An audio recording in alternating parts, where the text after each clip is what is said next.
18 লাখ টাকা ইনভেস্ট করছে আমাকে মেরে ফেলার জন্য। আতারে বেলাই নইলে অস্ত্র দেখাইলে বেলাই না তো মারধর করে।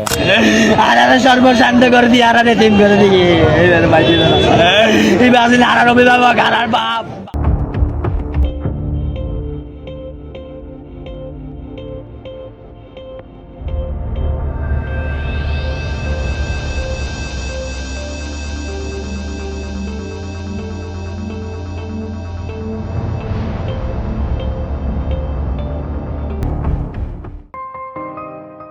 কত প্রাণ গেলে থামবে এই রক্তের মিছিল, কত মায়ের বুক ভাঙলে হবে বিবেকের নড়চড়, কত কান্না শুনলে জাগবে দায়িত্বের আহ্বান, উত্তর খুঁজে ফেরে আজও নীরব রাউজান।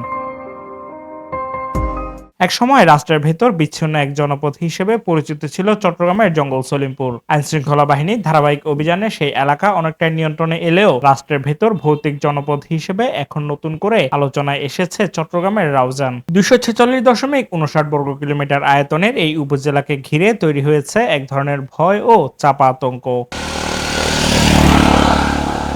অনুসন্ধানে পাওয়া তথ্য অনুযায়ী 2024 সালের 5ই আগস্ট থেকে 2026 সালের জুন পর্যন্ত প্রায় 2 বছরে রাউজানে সংঘটিত হয়েছে 24 থেকে 25টি হত্যাকাণ্ড। একই সময়ে শতাধিক সংঘর্ষে আহত হয়েছেন অন্তত 350 জন। অধিকাংশ ঘটনায় ঘটেছে প্রকাশ্যে গুলি, কুপিয়ে হত্যা কিংবা আধিপত্য বিস্তারকে কেন্দ্র করে। সবশেষ গত 13 জুন প্রকাশ্যে পাহাড়তলী বাজার এলাকায় গুলি করে হত্যা করা হয় যুবদল নেতা মাসুদকে। সরেজমিন অনুসন্ধান ও স্থানীয়দের সঙ্গে কথা বলে জানা যায়, বালুমহল নিয়ন্ত্রণ, পাহাড় কাটা, ইট ও মাটির ব্যবসা, স্থানীয় বাজার নিয়ন্ত্রণ, চাঁদাবাজি এবং রাজনৈতিক দ্বন্দ্ব এসবকে কেন্দ্র করে একের পর এক খুনের ঘটনা ঘটছে।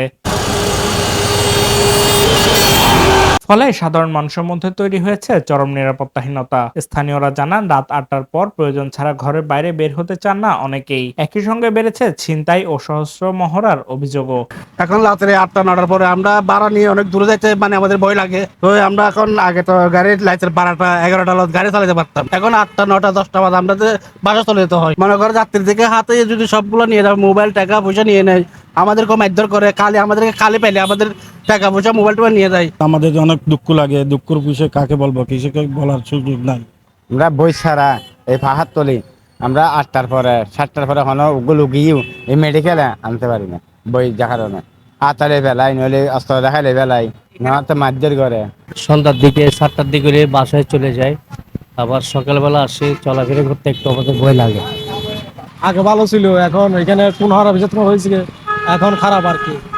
এই অনুসন্ধানের অংশ হিসেবে আমরা কথা বলেছি রাজনৈতিক সহিংসতায় শিকার হওয়া বিএনপি নেতা পেয়ার মোহাম্মদ চৌধুরী বাবুর সঙ্গে। মৃত্যুর মুখ থেকে ফিরে আসা এই নেতা 2025 সালের 15 ফেব্রুয়ারি পূর্ব গুজরা ইউনিয়নে সন্ত্রাসীদের গুলিতে গুরুতর আহত হন। আমাকে আসলে 6টা গুলি করা হয়েছিল, তার মধ্যে এই যে আমি দেখাই, এখানে 4টা শাটারের রাগে রাগে একদম গুলি, এখানে একটা বন্দুক দিয়ে, এখানে পিস্তল দিয়ে, এই মানে ঝাড়ঝাড়া করে হয়েছিল এখানে। তবে তার আগে আমরা যাই রাউজানের 9 নম্বর ওয়ার্ডের খানখানাবাদ গ্রামে, তার নিজ বাড়িতে। সেখানে কথা হয় তার মায়ের সঙ্গে। তিনি জানান, রাজনৈতিক প্রতিহিংসার কারণে তার ছেলেকে হত্যার উদ্দেশ্যে এলোপাথারি গুলি চালানো হয়েছিল। অলৌকিকভাবে প্রাণে বেঁচে ফিরেছেন তিনি। তবে সেই ঘটনার ভয়াবহতা এখনো তাদের পরিবারকে তাড়া করে বেড়ায়।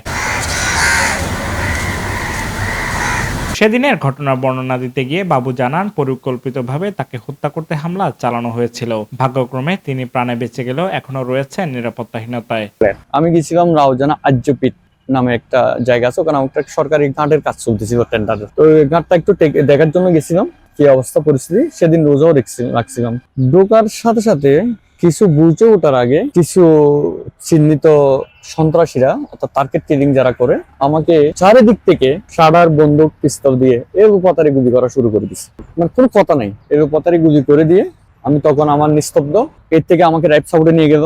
রাইপ সাউডে ছিলাম ওই দিন রাতে। আমাকে বলা হয়েছিল, আমি তো জানতাম না, আমার মামাকে অন্য একটা ডাক্তার বললো যে উনি আজকে রাতে চলে যাবে, ওনার কন্ডিশন কোনো অবস্থাতে ভালো নেই। তো আল্লাহর মেহেরবানি, আল্লাহ চাইছে, আল্লাহ দয়া করে আমাকে অলৌকিক ভাবে ওনার পদার্থ কুদরত দিয়ে আমাকে আবার দুনিয়াতে বাঁচিয়ে রাখছেন। তথ্য বলছে, গত প্রায় 2 বছরের সংগঠিত হত্যাকাণ্ডগুলোর মধ্যে অন্তত 11টি মামলার এখনো চার্জশিট জমা দেওয়া হয়নি। অভিযোগ রয়েছে, তদন্ত দীর্ঘসূত্রতায় পড়ায় অনেক অভিযুক্ত প্রকাশ্যে ঘুরে বেড়াচ্ছে। এতে অপরাধীরা আরো বেপরোয়া হয়ে উঠছে এবং একই সঙ্গে একই অপরাধ বারবার সংগঠিত হচ্ছে বলে মনে করছেন স্থানীয়রা।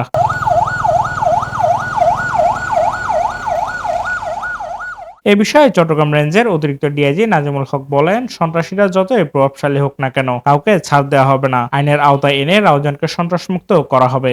আমাদের এই রাউজান, রাঙ্গুনিয়া এবং ফটিকছড়ি নিয়ে আমাদের রাঙ্গুনিয়ার এমপি মহোদয় অনেক কনসার্ন। তিনি আমাদেরকে অফিসিয়ালি জানিয়েছেন ওখানে দুটো ক্যাম্প স্থাপন করার জন্য।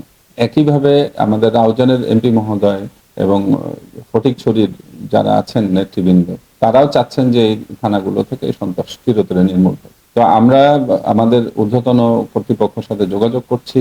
সেখানে আমরা স্থায়ীভাবে বেশ কিছু ক্যাম্প স্থাপন সহ আমাদের যে পুলিশি বিভিন্ন স্টেপ নেওয়া, যার মধ্যে চেকপোস্ট আছে, তার মধ্যে ঝটিকা অপারেশন আছে, এর মধ্যে অস্ত্র উদ্ধারের বিভিন্ন অভিযানের প্রস্তুতির ব্যাপার আছে এবং একই সাথে সন্ত্রাসী ধরার অভিযানও আছে। তো এই প্রসেসগুলো আমাদের প্রস্তুত হচ্ছে। আমরা আশা করছি আমাদের ঊর্ধ্বতন তরফ থেকে ওই ক্যাম্পগুলো যখন অনুমোদন হয়ে যাবে এবং ওখানকার নেতৃবৃন্দ খুবই আন্তরিক, তারাও আমাদের এই ক্যাম্প স্থাপন সহ বিভিন্ন কাজে তাদের তরফ থেকে সহযোগিতাও করছেন। অন্যদিকে চট্টগ্রাম জেলা পুলিশ সুপার মাসুদ আলম বলেন, রাউজানকে কোনোভাবে বিচ্ছিন্ন জনপদে পরিণত হতে দেওয়া হবে না। আইন শৃঙ্খলা পরিস্থিতি স্বাভাবিক রাখতে দ্রুত ও কার্যকর ব্যবস্থা নেওয়া হচ্ছে। তো আমরা এটা নিয়ে কাজ করে যাচ্ছি এবং এতে বেশ কিছু অগ্রগতিও আছে। এদের নামে একজন দুইজন ধরাও হয়েছে। এর বাইরে অন্য যেগুলো যাদেরকে প্রকাশ্য দেখা গেছে, এদের নিয়ে কাজ চলতেছে এবং আমরা চাই যে এই এলাকায় এই যে সন্ত্রাসীদের যে দাপট, আধিপত্য, এটা যেন না থাকে। ওইটার জন্য আমাদের যা যা করণীয় আমরা তা করব।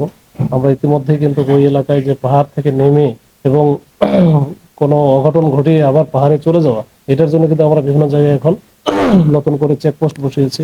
বর্তমানে রাউজানের প্রায় 10টি গুরুত্বপূর্ণ স্থানে পুলিশের চেকপোস্ট, নিয়মিত টহল ও বিশেষ অভিযান পরিচালিত হচ্ছে। তবে স্থানীয়দের দাবি শুধু চেকপোস্ট বা অভিযান নয়, অপরাধীদের দ্রুত গ্রেফতার, নিরপেক্ষ তদন্ত, দ্রুত চার্জশিট এবং বিচার নিশ্চিত না হলে এই সহিংসতার চক্র থামানো কঠিন হয়ে পড়বে। Safayet Morshed, news day 24।